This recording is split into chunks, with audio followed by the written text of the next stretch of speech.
बात श्रद्धा की, बात विश्वास की, दृढ़ यकीन की है।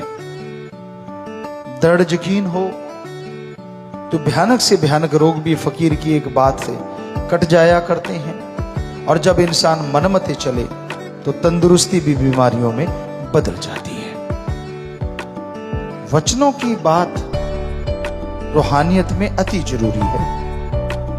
इंसान जब जब वचन मानता है तब तब खुशियां आती हैं। संतों के वचन नहीं होते।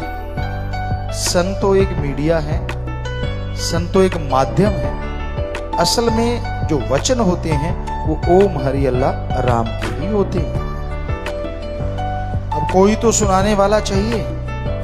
भगवान आकाशवाणी करते फिरेंगे, आप मानोगे कौन सा? आपने यही कह दिया ना, बाई चांस आवाजें आई थी, भूत तो नहीं आ गया, प्रेत तो नहीं आ गया।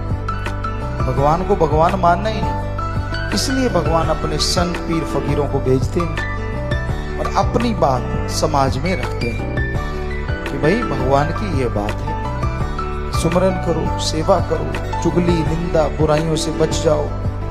ज्यों ज्यों आप चुगली निंदा छोड़ते जाओगे, ज्यों ज्यों बुराइयां करना छोड़ते जाओगे, उस परम पिता परमात्मा की कृपा दृष्टि आप पे होती जाएगी। उनका काम सिर्फ बताना होता है कि भाई भगवान के ये शब्द हैं, भगवान का ये रास्ता है। अब कौन उस पे चलता है और कौन नहीं चलता, ये तो मालिक जाने। पर ये देखा गया है कई लोगों को बड़े बंधन से महसूस होते हैं राम नाम में। उन्हें लगता है यार बहुत से बंधन हैं और वो खुला खेलना चाहता है, खुली जिंदगी, आजाद जिंदगी जीना चाहता है, और कई बार उस आजादी में नर्क छिपी होती है। और मालिक की भक्ति के बंधन में सचखंड निज धाम भी छुपा होता है।